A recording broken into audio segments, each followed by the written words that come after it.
jeu. Je vous présente les derniers jeux qu'on a essayés. On commence avec Brésil Impérial. C'est un jeu vraiment le fun, un gros succès. Toute l'équipe l'a bien aimé. C'est un jeu d'environ 90 minutes à 2 heures.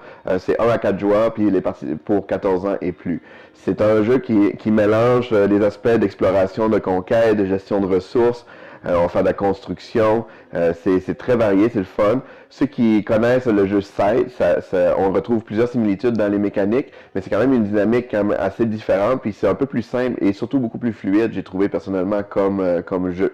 La façon que ça fonctionne, en fait, c'est qu'à notre tour, on va devoir choisir une action. Ça peut jamais être 2 fois la même. Ben, il y a une exception, mais on y va plus comme ça. C'est que, dans le fond, on va déplacer notre jeton sur une action qu'on veut faire. Fait que, par exemple, si je veux construire une nouvelle unité militaire, je vais pouvoir venir ici, payer les ressources que je vais vouloir, comme s'il faut que je paye 2 ressources de mon choix sur le jeu. Fait que je pourrais payer ces 2 ressources-là.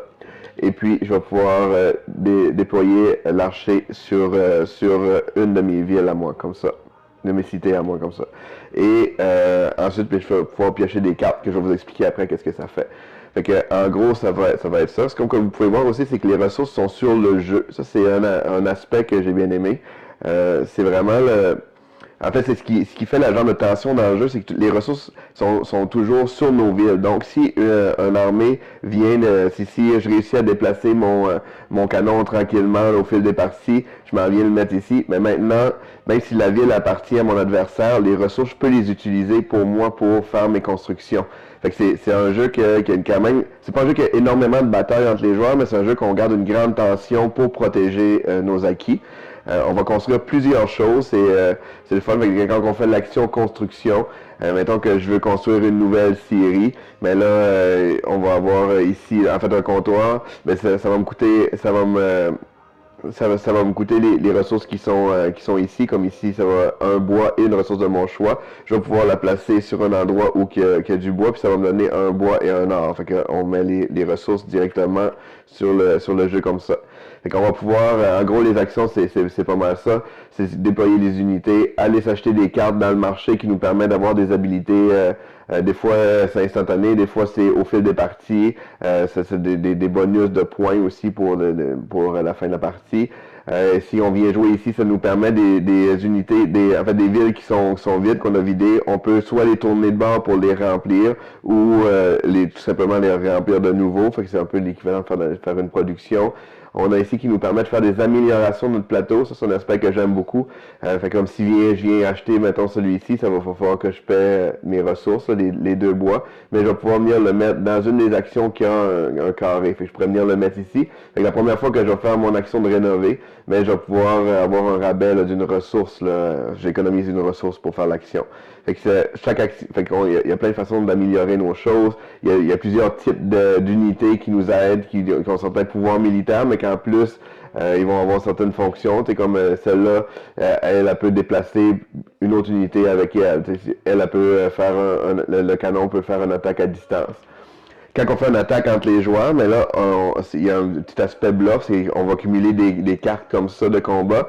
Puis quand on fait une attaque, mais là, le joueur va choisir un nombre de cartes qu'il veut mettre, jusqu'à 3. L'autre joueur à la défense va choisir s'il va en mettre. Puis là, quand on dévoile, mais c'est lui qui a la force militaire la plus élevée qui va gagner la bataille. Fait que c'est vraiment... C'est dynamique, c'est le fun. Les plateaux sont tous modulaires aussi, là, comme qu'on peut voir, là, comme ça. Et il y a plusieurs plaques supplémentaires. Puis selon le niveau d'interaction qu'on veut aussi entre les joueurs, on peut changer la façon de mettre les cartes. Comme pour une partie à 3 joueurs, si je fais cette mise en place-là, j'ai une faible interaction entre les joueurs, mais si je fais ça, j'en ai un petit peu plus. Fait que ça permet de moduler le jeu vraiment au goût des joueurs. Là. Fait que c'est super, c'est vraiment le fun. C'est un très bon jeu de gestion là, qui est Brésil.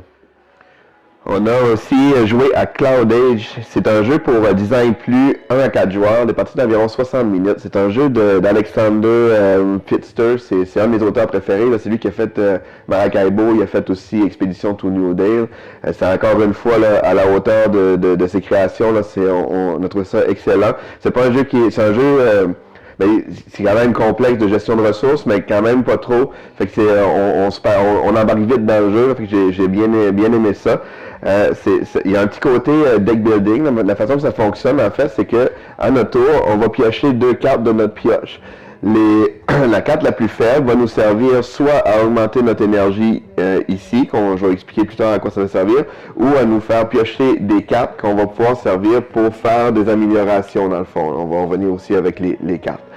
Fait que, ça, c'est notre première décision. Et mettons, j'augmente mon énergie avec mon 2, on met la note de fausse. Avec mon 3, maintenant, c'est les déplacements que je peux faire sur le jeu. Fait que maintenant, je vais pouvoir me déplacer jusqu'à 3 hexagones sur le plateau. Et la seule contrainte, c'est que je dois toujours terminer mon tour sur une ville. Il y a plusieurs villes, on voit les noms un peu partout. Puis il y a des tuiles aussi qui ont des contraintes, comme pour me déplacer ici, ça me prend absolument 2 déplacements. Fait que si je viens ici, il me reste juste un déplacement, je peux pas me rendre dans une ville. Fait que faut gérer nos choses comme ça. Quand on arrive sur une ville, ben, mettons je décide de seulement avancer qu'un, mais je vais pouvoir décider d'essayer d'attaquer la ville qui a un niveau de 3. Si j'ai ce niveau-là, ben, je vais pouvoir gagner 6 ressources d'eau. Fait que ça, c'est la ressource assez principale, l'eau et l'acier. Fait que ça, c'est une des façons c'est une des étapes du jeu comme ça. Puis ça nous permet de conquérir des villes comme ça qui peuvent nous aider à réaliser des objectifs. Ensuite, la deuxième phase, c'est qu'on a une phase d'action. Fait que si c'est moi le premier joueur, je vais choisir une des actions possibles. Fait que soit aller chercher des ressources sur une carte, soit que je peux planter des arbres là, sur le jeu, ou que je peux construire réellement des cartes ou améliorer mon vaisseau. Fait que si par exemple je vais aller améliorer mon vaisseau, comme là si je veux faire la première amélioration d'attaque, ben, ça va coûter 2 aciers, fait que là, je perds mes 2 aciers, puis je peux retourner de l'autre côté, fait que maintenant j'ai un +1 en attaque toujours, comme ça. Fait qu'on peut faire la même chose pour les déplacements ici, fait que ça nous permet à toutes les fois on a un déplacement supplémentaire, fait que même si j'ai une carte de 3, ça veut dire que je pourrais maintenant me déplacer de 4. À toutes les tours. Fait que c'est toutes des améliorations qu'on peut faire comme ça. Ce côté-ci, c'est surtout pour des points. Et construire les cartes, mais c'est plusieurs cartes qu'on va pouvoir gagner pendant la partie. Et c'est une des façons de faire beaucoup de points. Là, on s'en sert beaucoup, comme celle-là va nous donner 10 points. Ça nous aide aussi à avancer sur cette piste-là.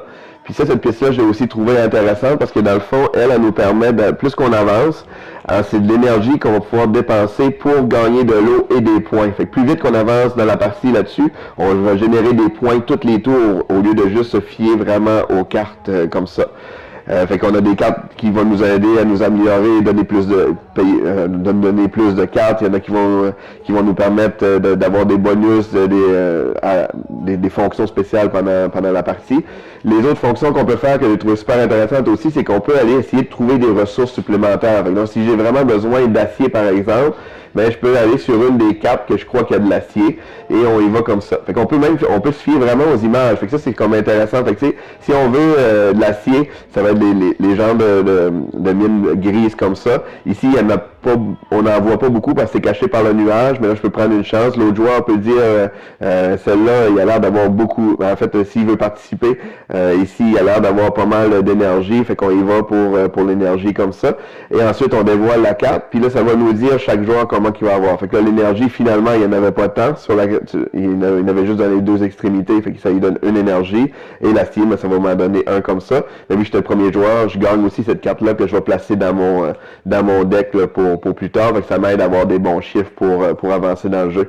Fait que c'est vrai, ça rend le concept intéressant parce que si on a vraiment besoin d'eau, je vais avoir tendance à prendre une carte qu'on voit beaucoup d'eau, mais ça se peut que c'est juste en périphérie, ça se peut qu'il n'y en a pas dans le centre. Fait que c'est un petit gambling qu'on peut avoir dans le jeu. Donc on avance comme ça, on a chacun des objectifs qu'on peut réaliser qui va nous donner des points. Fait qu'on essaie de se positionner selon les villes qu'on veut avoir, selon le type de ressources qu'on va avoir, comment on va améliorer notre vaisseau, le type de carte qu'on va avoir aussi. Fait que c'est toutes des petites choses à considérer. C'est super intéressant. Puis comme je disais, il y a un petit mode campagne aussi, que c'est pas un jeu narratif comme tel, mais quand même ça permet là, de garder un petit engouement là, au fil des parties. Là. Ça fait que c'est un très bon jeu, Cloud Age.